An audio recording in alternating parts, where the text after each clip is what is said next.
اعوذ باللہ من الشیطان الرجیم بسم اللہ الرحمن الرحیم۔ سورہ کہف آیات نمبر 9 تا 17 میں اہل کتاب کی طرف سے اصحاب کہف کے بارے میں اٹھائے گئے ایک سوال کے جواب میں اصحاب کہف کا قصہ بیان کیا گیا ہے۔ اعوذ باللہ من الشیطان الرجیم۔ ام حسبت ان اصحاب الكهف والرقیم كانوا من آیاتنا عجبا۔ اے پیغمبر صلی اللہ علیہ وآلہ وسلم، کیا آپ خیال کرتے ہیں کہ غار اور کتبے والے ہماری قدرت کی نشانیوں میں سے ایک بڑی عجیب نشانی تھے؟ اذ اوى الفتية الى الكهف فقالوا ربنا آتنا من لدنك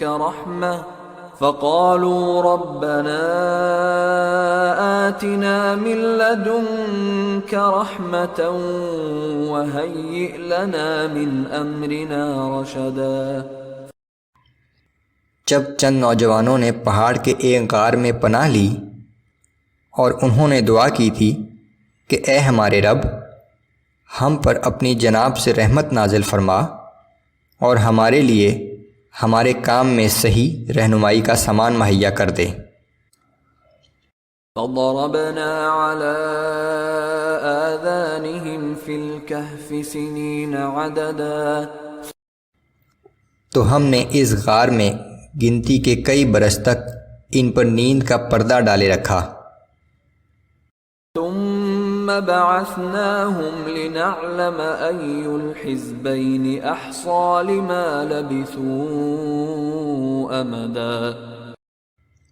پھر ہم نے انہیں اٹھا دیا تاکہ ہم معلوم کریں کہ ان لوگوں میں سے کون سا گروہ غار میں رہنے کی مدت کا ٹھیک شمار کرتا ہے۔ قریش نے یہود کے اشارے پر رسول اللہ صلی اللہ علیہ وآلہ وسلم سے چند سوال کیے تھے کہ اگر آپ نبی ہیں تو ان کے جواب بتائیں۔ ان میں سے ایک یہ بھی تھا کہ اصحاب کہف کا قصہ کیا ہے۔ قرآن اس کے جواب میں ان کا صحیح قصہ بیان کرتا ہے۔ نحن نقص عليك نبأهم بالحق۔ ان اصحاب کہف کا بالکل صحیح واقعہ ہم آپ کو سناتے ہیں۔ انہم فتیۃ آمنوا بربہم وزدناہم ہدا۔ وہ چند نوجوان تھے جو اپنے رب پر ایمان لے آئے تھے اور ہم نے ان کی ہدایت میں اضافہ کر دیا تھا۔ وربطنا على قلوبهم اذ قاموا فقالوا ربنا رب السماوات والارض لن ندعو من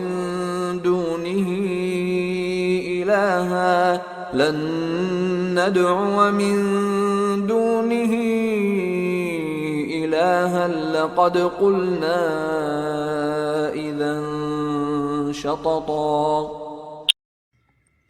اور ہم نے ان کے دلوں کو اس وقت صبر و استقامت عطا کی جب وہ باطل کے سامنے کھڑے ہو گئے اور کہا کہ ہمارا رب تو وہی ہے جو آسمانوں اور زمین کا رب ہے، ہم اسے چھوڑ کر کسی دوسرے کو معبود نہ پکاریں گے۔ اگر ہم نے ایسا کیا تو ہم بڑی ہی بیجا بات کہیں گے۔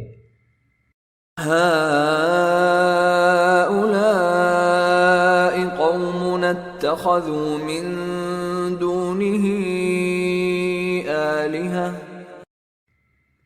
ہماری قوم کے ان سب لوگوں نے اللہ کو چھوڑ کر دوسرے معبود بنا رکھے ہیں۔ لولا یأتون علیہم بسلطان بین۔ یہ لوگ ان کے معبود ہونے کی کوئی واضح دلیل کیوں نہیں پیش کرتے؟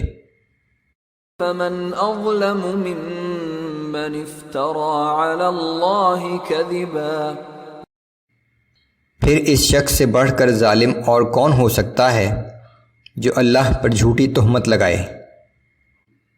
وَإِذِ اعْتَزَلْتُمُوهُمْ وَمَا يَعْبُدُونَ إِلَّا اللَّهَ فَأْوُوا إِلَى الْكَهْفِ